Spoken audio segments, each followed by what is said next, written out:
Hello students, एक बार फिर हम आपके साथ हैं। देखिए, आज नया चैप्टर स्टार्ट करते हैं, सोल्यूशन बिलियन। ठीक है, इसमें देखिए ये है सोल्यूशन। सोल्यूशन क्या है? दो कंपोनेंट से मिलकर बना होता है, सॉल्यूट और सॉल्वेंट। आपको पता है सॉल्यूट और सॉल्वेंट से मिलकर सोल्यूशन बनता है। सॉल्यूट मतलब विलय और सॉल्वेंट मतलब विलायक। तो हमको कैसे पता लगेगा कि कौन सा सॉल्यूट है कौन सा सॉल्वेंट है? ध्यान रखिए, जो स्मॉल अमाउंट में हो वो तो आपका कहलाता है सॉल्यूट, और जो लार्ज अमाउंट में हो वो आपका कहलाता है सोल्यूशन। ठीक है, जैसे सपोज करिए चीनी को हम पानी में घोलते हैं, तो चीनी ज़्यादा होती है तो वो सॉल्यूट हो गया, पानी ज़्यादा होता है तो वो सॉल्वेंट हो गया। ठीक है, और देखिए जो सोल्यूशन होता है वो क्या होता है? Homogeneous mixture. होमोजीनियस मिक्सचर होता है, होमोजीनियस सोल्यूशन होता है, जिसको हम समांगी विलयन कहते हैं। समांगी विलयन की पहचान क्या है? देखिए, जो सॉल्यूट होता है या जो विलय होता है, ठीक है, वो सॉल्वेंट में यूनिफॉर्मली स्प्रेड हो जाता है। मतलब एक समान सब में, मतलब फैल जाता है। ठीक है, घुल जाता है एक समान। जैसे अगर आप एक ही कंटेनर है, इसमें वाटर है, ठीक है, इसमें वाटर है, इसमें चीनी ऐड कर दीजिए, तो उसको घोल दीजिए। तो जब आप चीनी देंगे तो पूरे वॉल्यूम में, ठीक है, जो डिस्ट्रीब्यूशन होगा शुगर का वो एक समान होगा, क्योंकि होमोजीनियस सोल्यूशन है। अगर आप यहां से एक चम्मच सोल्यूशन ले, उसका टेस्ट देखें, और एक यहां से ले, उसका टेस्ट देखें, तो दोनों का टेस्ट समान होगा, मिठास दोनों में समान होगी। क्यों? क्योंकि दोनों पूरे वॉल्यूम में जो चीनी है वो पूरी तरीके से समान तरीके से घुली हुई है। वो कहलाते हैं आपके समांगी विलयन। ठीक है, होमोजीनियस सोल्यूशन। अब यहां पर हम जो पढ़ेंगे, सबसे पहले देखिए हम पढ़ते हैं सांद्रताएं, कंसंट्रेशन। कंसंट्रेशन, सांद्रताएं।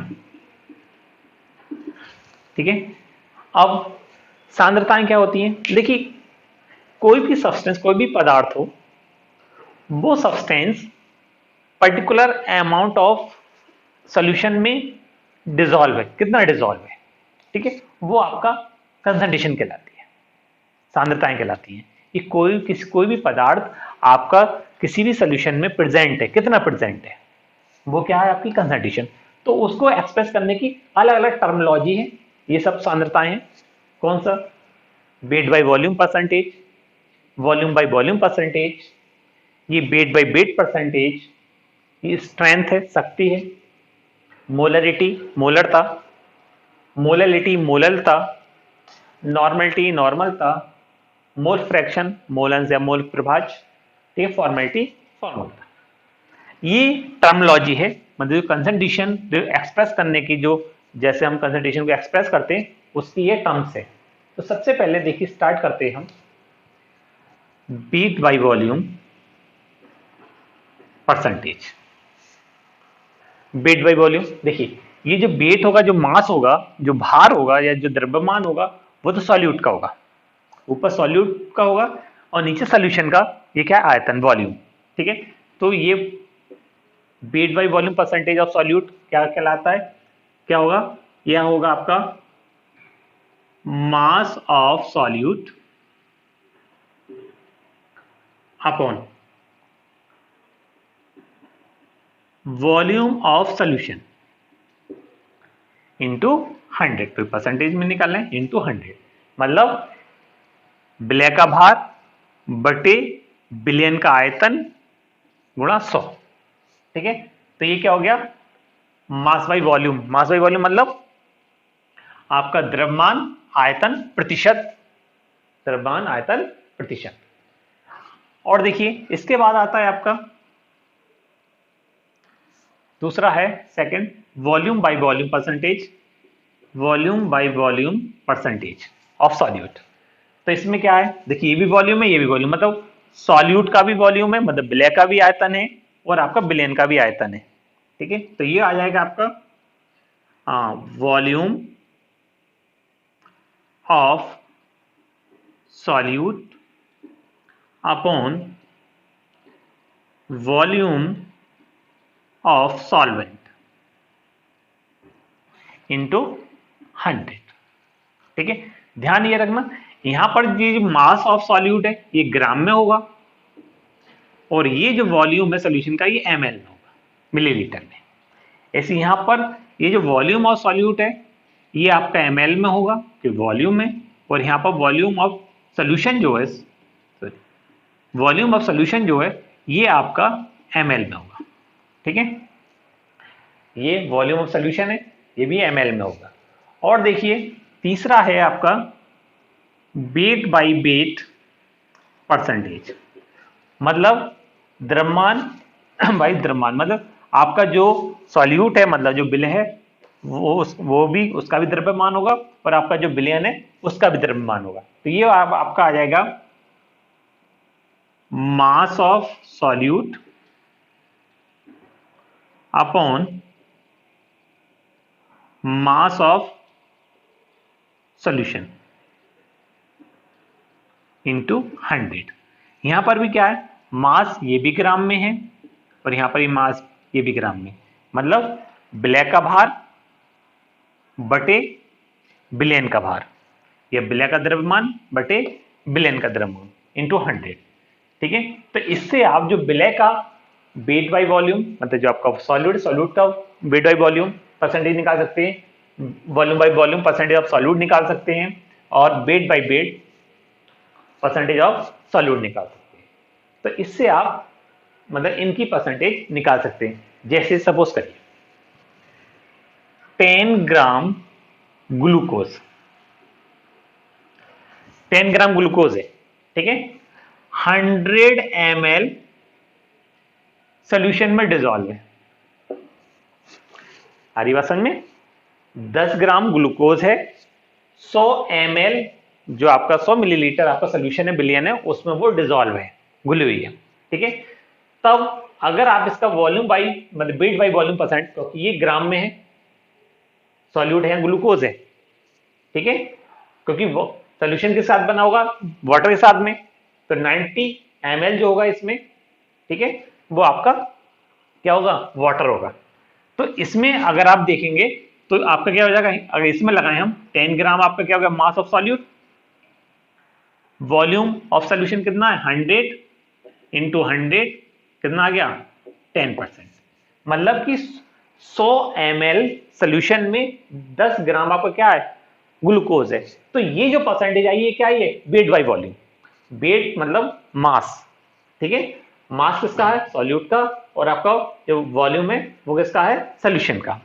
ऐसे इसमें अगर आप देखेंगे 10 ml एल्कोहल, ठीक है, dissolve in 100 ml of solution. ठीक है, मतलब क्या हुआ कि जो आपका 10 ml, अब इस वाले को देखिए, जो 10 ml एल्कोहल है, एल्कोहल किस में, ml में, मतलब वॉल्यूम ऑफ सॉल्यूट, क्योंकि मिला किसको रहे हैं, एल्कोहल को सोल्यूशन में, और सोल्यूशन मतलब वाटर में मिला रहे हैं उसको, ठीक है, सॉल्वेंट में मिला रहे हैं, मिलने के बाद तो सोल्यूशन बन जाएगा आपका 100। मतलब क्या कि 10 ml आपका एल्कोहल है और 90 ml वाटर है, तो दोनों मिलकर 100 ml सोल्यूशन आपका बन जाता है। ठीक है, तो ये आपका जो 10 ml आपका वॉल्यूम सॉल्यूट की क्या गया 10 ml, और आपका 100 ml ऑफ सोल्यूशन आपका 100 आ गया, तो कितना आ गया 10% by volume percentage of solute, मतलब एल्कोहल। यहाँ पर जो सॉल्यूट है वो क्या है, एल्कोहल। ऐसे यहाँ पर आप ले सकते हैं, ये जहां आपने 10 ग्राम ऑफ ग्लूकोज, ठीक है, 100 ग्राम ऑफ सोल्यूशन, ठीक है, 10 ग्राम ऑफ ग्लूकोज के 10 ग्राम अगर हम 100 ग्राम बिलियन के 100 ग्राम में घोल दें, ठीक है, तब जो आता है वो आपका वेट बाई वेट परसेंटेज आता है, मतलब द्रव्यमान बाई द्रव्यमान या मास बाई मास परसेंटेज। क्यों, क्योंकि देखिए ये भी द्रव्यमान है ग्राम में, ये भी द्रव्यमान है ग्राम में, तो दोनों ही ग्राम में है, तब आपका क्या आएगा, वेट बाई वेट परसेंटेज। तो ये तो आपके ये हो गए weight by volume, weight by volume by volume, और वेट बाई वेट परसेंटेज। इसके बाद आता है आपका स्ट्रेंथ। देखिए स्ट्रेंथ में, स्ट्रेंथ क्या है, शक्ति,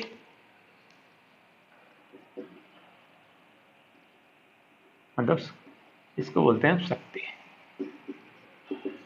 स्ट्रेंथ। स्ट्रेंथ क्या है कि आपका देखिए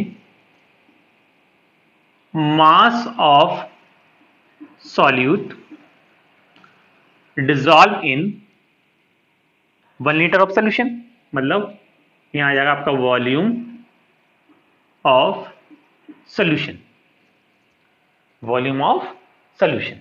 ठीक है, तो ये आपका मास ऑफ, ये आपका किसमें होगा ग्राम में, और ये आपका किसमें होगा लीटर में, ये ध्यान रखना। ठीक है, स्ट्रेंथ क्या देखिए है क्या कि 1 लीटर बिलियन के आयतन में, या 1 लीटर आयतन, सॉरी बिलियन के 1 लीटर आयतन में आपके विलय का भार या विलय की जितनी मात्रा उपस्थित होती है ग्राम में, वो शक्ति या स्ट्रेंथ कहलाती है। मतलब आप ऐसे भी समझ सकते हैं इसको कि 1 लीटर सॉल्यूशन में जितने ग्राम आपका सॉल्यूट होता है, ठीक है, जितने ग्राम आपका सॉल्यूट होता है वो उसकी क्या कहलाती है स्ट्रेंथ। इसलिए इसी की देखिए mass upon volume, mass of solute और वॉल्यूम ऑफ सॉल्यूशन, तो इसका जो यूनिट आती है, यूनिट क्या होती है ग्राम पर लीटर। स्ट्रेंथ की यूनिट क्या होती है ग्राम पर लीटर, क्योंकि आपका जो मास है वो ग्राम में है और जो वॉल्यूम है वो आपका लीटर में, तो इसकी जो यूनिट आएगी वो ग्राम पर लीटर आती है। इसके बाद आपका मोलरिटी। मोलरिटी क्या है देखिए, मोलरिटी इसे कैपिटल एम से रिप्रेजेंट करते हैं। किससे रिप्रेजेंट करते हैं कैपिटल एम से। इसको कहते हैं मोलरता। मोलरता क्या कहते हैं मोलरता। मोलरिटी क्या है कि 1 लीटर बिलियन में उपस्थित विलय के मोलों की संख्या। ठीक है, या आप ये भी कह सकते हो 1 लीटर बिलियन में सॉल्यूट के जितने मोल्स डिसॉल्व होते हैं वो उसकी मोलरिटी कहलाती है। मतलब कि आपका number of moles of solute upon volume of solution in litre, और ये मास, ये सॉरी ये तो नंबर मोल्स है, ठीक है लीटर। तो मोलरिटी क्या है नंबर मोल्स ऑफ सॉल्यूट, मतलब विलय के मोलों की संख्या बटे बिलियन का आयतन, किसमें लीटर में, किसमें लीटर में।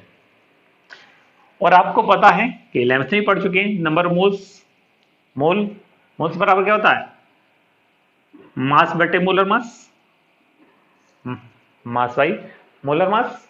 ठीक है, वेट बाई मोलर मास, ये भार बटे अणुभार। ठीक है, मोल बराबर क्या होता है भार बटे अणुभार। ये आपका वॉल्यूम आ गया। ठीक है, ये आपका क्या हो गया मोलरिटी। इसकी जो यूनिट होती है, यूनिट क्या होगी, ये मोल्स है तो ये हो गया आपका मोल पर लीटर। वॉल्यूम किसमें लीटर में। ठीक है, तो इसकी यूनिट जो होगी, इकाई जो होगी वो मोल पर लीटर होगी। तो मोलरिटी की जो इकाई होती है वो मोल पर लीटर होती है। फॉर्मूला क्या है number moles of solute upon volume of solution in litre. ठीक है, या आप इस, और अगर हम इसकी डेफिनेशन बोलें तो क्या होगा कि number moles of solute presented 1 litre of solution is called molarity. ठीक है, मोलरता। ठीक है, 1 लीटर बिलियन में उपस्थित मोलों की संख्या को क्या कहते हैं हम मोलरता। इसके बाद देखिए अगला है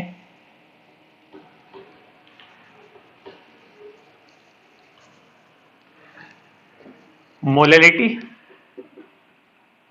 मोलरिटी इसको बोलते हैं हम मोललता, कहते हैं मोललता।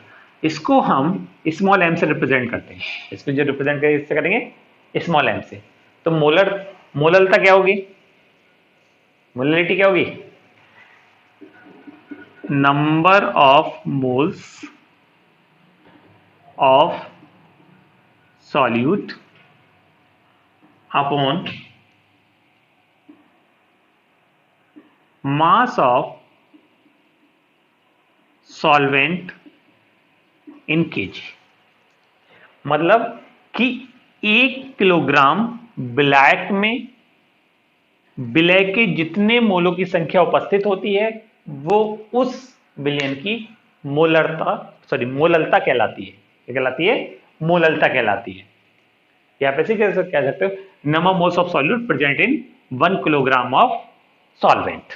ठीक है, 1 किलोग्राम सॉल्वेंट में सॉल्यूट के जितने मोल्स प्रेजेंट होते हैं वो आपके क्या कहलाती है? मोललिटी।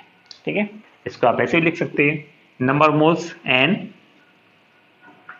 ठीक है, और एन पहले तो आप ऐसे करिए इसको, चलो ऐसे लिखिए एन, और ये आपका क्या होगा? मास किसमें? केजी में। किसका? सॉल्वेंट का। और आपको पता है ये जो होता है मास अपन मोलर मास, मोल बराबर क्या होता है? मास अपन मोलर भार बटे अणु भार, और ये आपका mass of solvent in KG. ठीक है, ये क्या हो गई? मोललिटी। और इसकी जो यूनिट है, यूनिट क्या होगी? देखिए ये क्या मोल है, तो ये हो गई मोल पर केजी, मोल पर केजी। ठीक है, तो ये इसकी यूनिट होगी। अब देखिए मोललिटी और मोलरिटी में अंतर क्या है बेसिकली। देखिए एक टेम्परेचर डिपेंडेंट है और एक टेम्परेचर इंडिपेंडेंट है, क्योंकि देखिए वॉल्यूम जो होता है वो टेम्परेचर के साथ चेंज होता है। ठीक है, और जो मास होता है वो टेम्परेचर के साथ चेंज नहीं होता है। तो इसमें देखिए यहां भी मास है, ये मोलर मास है, ये भी मास है, द्रव्यमान है। तो मोलरिटी जो होती है वो टेम्परेचर पर डिपेंड नहीं करती, इंडिपेंडेंट होती है। मोलरिटी जो होती है अगर हम टेम्परेचर चेंज कर दें तो मोलरिटी पर कोई भी फर्क नहीं पड़ता है। ठीक है, it is a independent on the temperature. ठीक है, और अगर आप इसको देखें और इससे पहले जो कराई थी मोलरिटी, मोलरता, उसमें देखिए नीचे क्या होता है? Volume of solution. वॉल्यूम अगर नीचे है, ठीक है, उसमें फॉर्मूला वॉल्यूम में, तो वॉल्यूम चेंज होगा तो मोलरता भी चेंज होगी, मोलरिटी चेंज होगी। तो वो क्या होती है? Temperature dependent. तो टेम्परेचर के साथ साथ मोलरिटी चेंज होती है लेकिन मोलरिटी चेंज नहीं होती है। इसके बाद देखिए अगला है आपका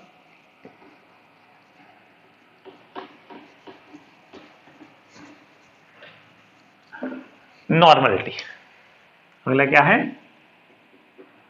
नॉर्मलिटी, मतलब नॉर्मलता।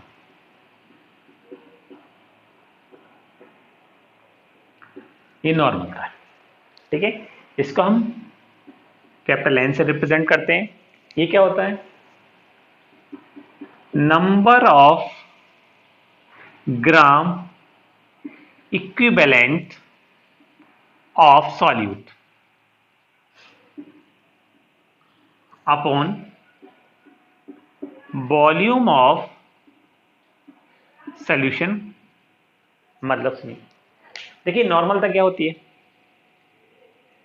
विलय के ग्राम तुल्यांकों की संख्या, विलय के ग्राम तुल्यांकों की संख्या बटे विलयन का आयतन, और आयतन भी किसमें होगा? लीटर में। किसमें होगा? लीटर में। ठीक है, तो आप ये कह सकते हो कि 1 लीटर बिलियन में उपस्थित विलय के ग्राम तुल्यांकों की संख्या को 1 लीटर बिलियन में उपस्थित विलय के ग्राम तुल्यांकों की संख्या को हम क्या कहते हैं? नॉर्मलता। ठीक है, number of gram equivalents of solute present in 1 litre of solution is called normality. Okay, अब बात है इसकी ग्राम इक्विवेलेंट क्या है। ठीक है, अब ग्राम इक्विवेलेंट क्या है? तो जो आपके ग्राम इक्विवेलेंट, ये कैसे निकालते हैं? ग्राम तुल्यांकों की संख्या कैसे निकालेंगे? ये होता है आपका मास या वेट, बात एक ही है, मास अपॉन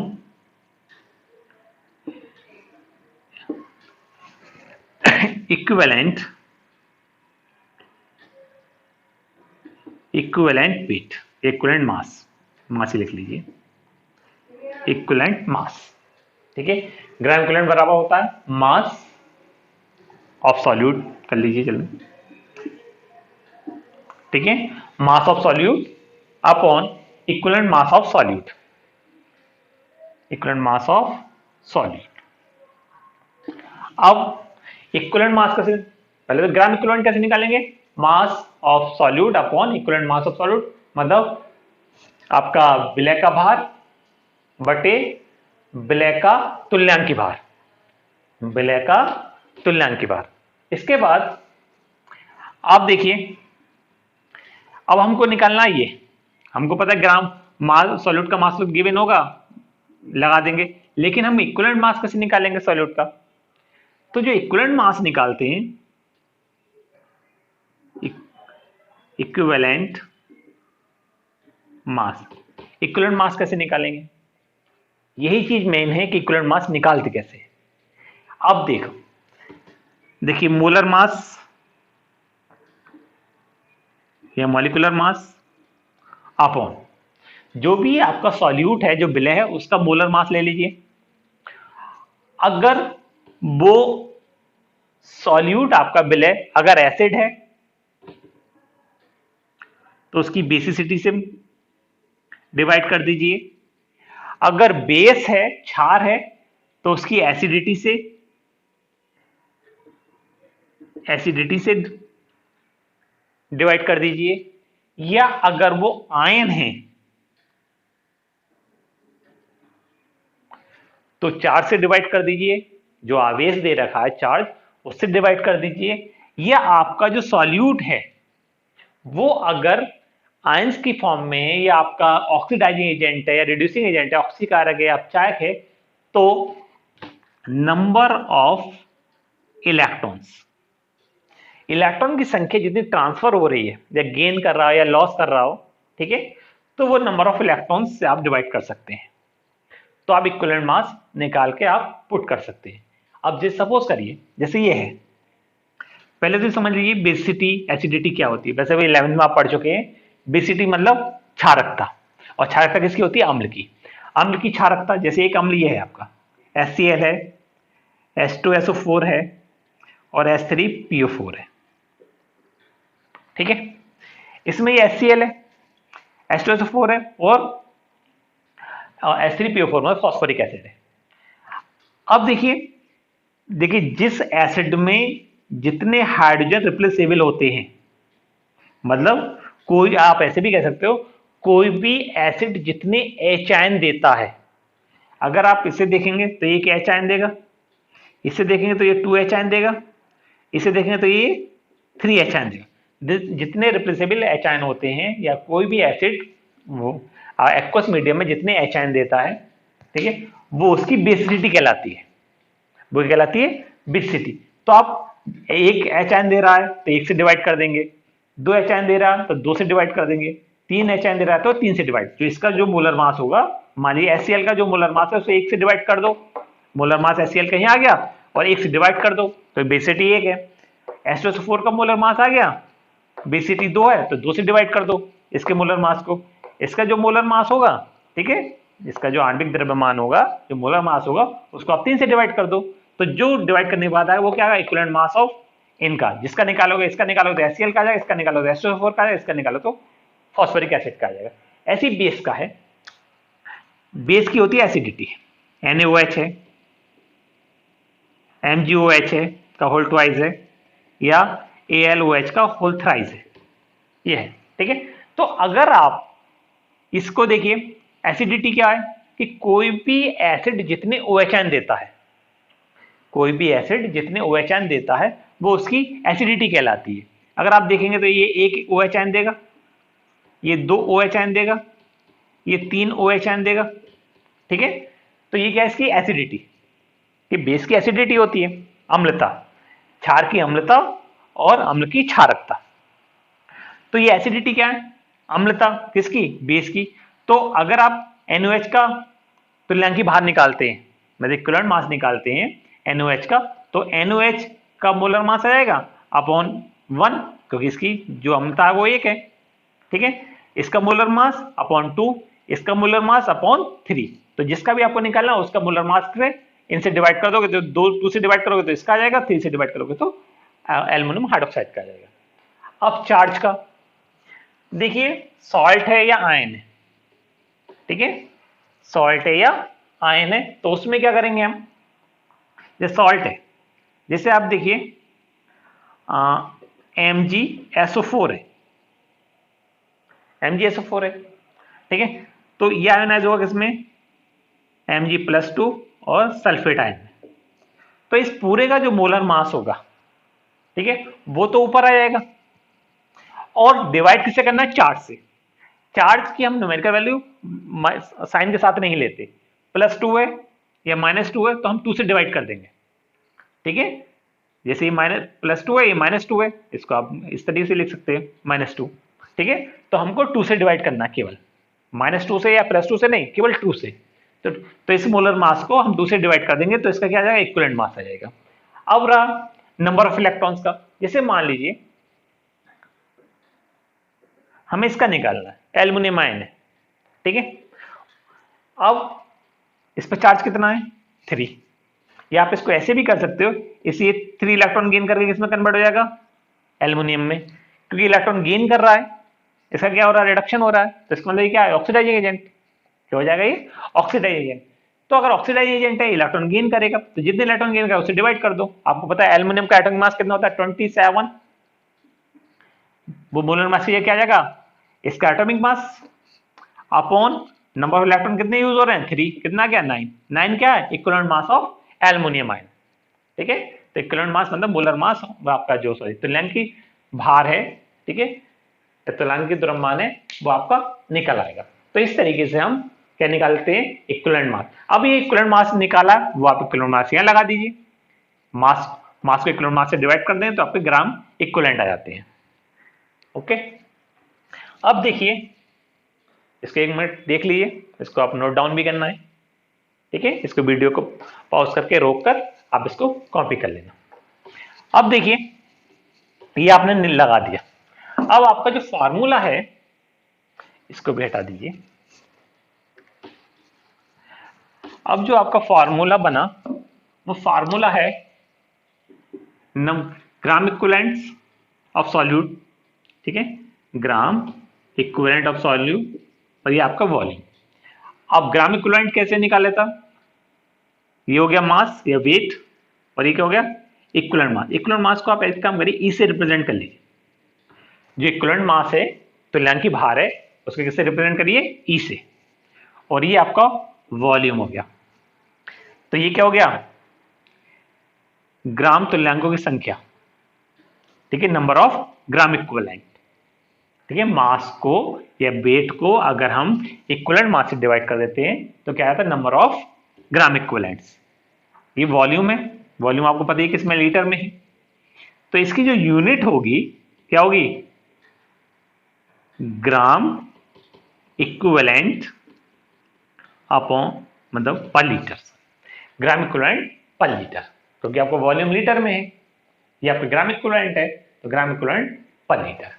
इस तरीके से हम निकाल लें। देखिए एक आपकी वो रिलेशन है, नॉर्मलिटी को आप एन से रिप्रेजेंट करते हैं, मोलरिटी को आप एम से रिप्रेजेंट करते हैं। नॉर्मलता मोलरता, नॉर्मलता मोलरता, नॉर्मलिटी मोलरिटी। तो नॉर्मलिटी मोलरिटी में क्या है कि अगर आप मोलरिटी को बेसिसिटी या एसिडिटी, बेसिसिटी या एसिडिटी, बस में अगर एसिड होगा तो बेसिसिटी होगी उसकी, जैसे अभी निकाली थी, ठीक है। एसिड होगा मतलब बेस होगा तो उसकी एसिडिटी होगी। तो जितनी भी बेसिसिटी आ रही है, जितने एच आयन वो दे रहा उससे मल्टीप्लाई कर दो तो आपका नॉर्मलिटी आ जाती है, बस में।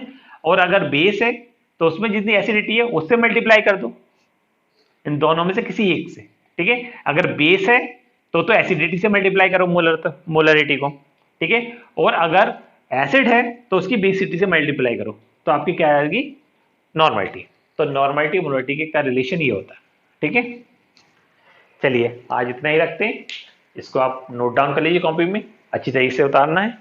ठीक है, ओके।